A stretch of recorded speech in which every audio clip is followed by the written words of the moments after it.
So, today I'm going to vlog about the myths on breast cancer. Okay, may mga sabi-sabi kasi, ano ba yung mga bagay-bagay na po pwedeng makasanhi ng breast cancer. Ito mga information na i-share ko sa inyo came from the book entitled Breast, The Owner's Manual by Christy Funk. Okay, so meron tayong special guest. Natago si Kokoy. This is Blake. Blake, say hi. Blakey, bebe. Ayan, oh, bebe, Blakey. Dito ko, mama. Ayan, si Blakey. Ayan. Okay, first, coffee. Can coffee cause breast cancer? Okay, dun sa sinasabi ni Dr. Christy Funk, coffee is very good for your breast because it contains a lot of antioxidants. Pero, pinapaiwas niya yung coffee dun sa may mga breast tenderness o masakit yung breast. Halimbawa, magme-menstrual period ka, diba? Usually, bago mag-mens yung babae, nagkakaroon ng breast tenderness. Yan. Pwede nyo iwasan yung coffee. Okay, second, meat. Okay, yung meat is so toxic to the breast. Okay, it is linked to development of breast cancer. Okay, bras. No, pagsusot ng mga bra. Okay, yung bras don't start or stimulate development of breast cancer. Okay, so no connection yung pagsusuot ng bra sa pagkakaroon ng breast cancer. Kaya kailangan magsuot tayo ng bra para may support. Okay? And then, yung mga deodorants, yung may aluminum, parabens, and antiperspirant, nakakos ba yun ng breast cancer? So, sabi naman na hindi daw linked yung paggamit ng deodorant sa pagkakaroon ng breast cancer. So, kung sa tingin mo talaga kailangan mo mag-deodorant, mag-deodorant ka. Okay? Next, hair products. Yung mga hair relaxants, siguro yung mga sa salon. Yan, sabi naman, okay lang yon as long as you're not using anything with estrogen, hormones, o kaya yung may mga placenta, no? At saka, syempre, yung mga ganong klaseng hair products, iwasan na gamitin sa mga bata, tsaka sa mga pregnant women. Okay, nipple piercing. Okay, paglalagyan ng pierce doon sa nipples, no? Masakit yon. Pero, ay, may tao sa labas.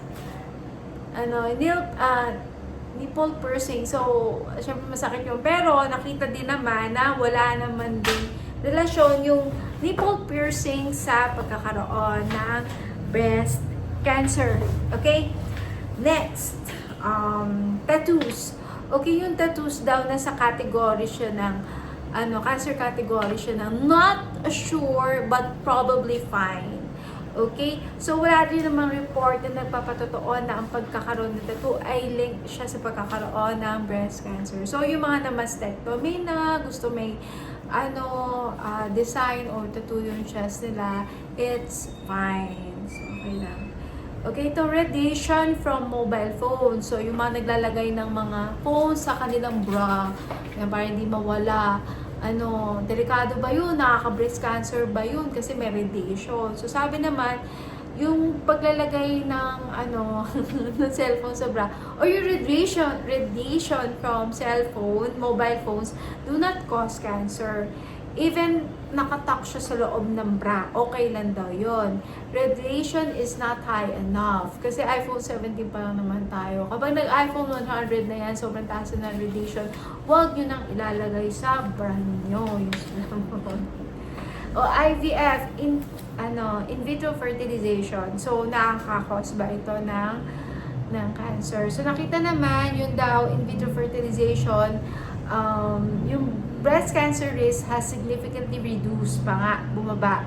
Doon sa mga babae nag-undergo na 7 or more cycles ng IVF kumpara doon sa mga babae na 1 to 2 cycles lang. So, in short, hindi siya nakakasanhi ng breast cancer. Parang nakakatulong pa nga to prevent breast cancer. How about yung voluntary and spontaneous abortion? So, nakita din naman na walang link ang history ng spontaneous or voluntary abortion sa pagdevelop ng breast cancer sa babae. Okay? How about yung breast implant? Okay, nakita na walang link ang pagkakaroon ng breast implant sa pag-develop ng breast cancer. However, nakita na may link ito sa pagkakaroon ng ibang klaseng cancer. Ito yung lymphoma. So, kung yung breast cancer lang yung kinakatakot mo, so, huwag ka mag-alala. Hindi nakaka-breast cancer yung pagkakaroon ng breast implant. Pero, kung pwede ka magkaroon ng different kind of cancer nga, yung lymphoma. So, hindi ka naman takot doon. Okay lang. Then, iwasan na lang, okay? Okay, yung breast reduction surgery, yung pagpapabawas ng hinaharap, nakakos by ng breast cancer. So, sinabi, wala daw link ang pagbabawas ng hinaharap sa pag-develop ng breast cancer. So, okay lang. Tapos, about yung breast size and breast cancer. So, mas malaki ba hinaharap mo? Mas prone ka magkaroon ng breast cancer? Well, the answer is no. So, walang link kung ano man size ng breast mo sa pagkakaroon ng breast cancer. Okay, sana may natutunan kayo.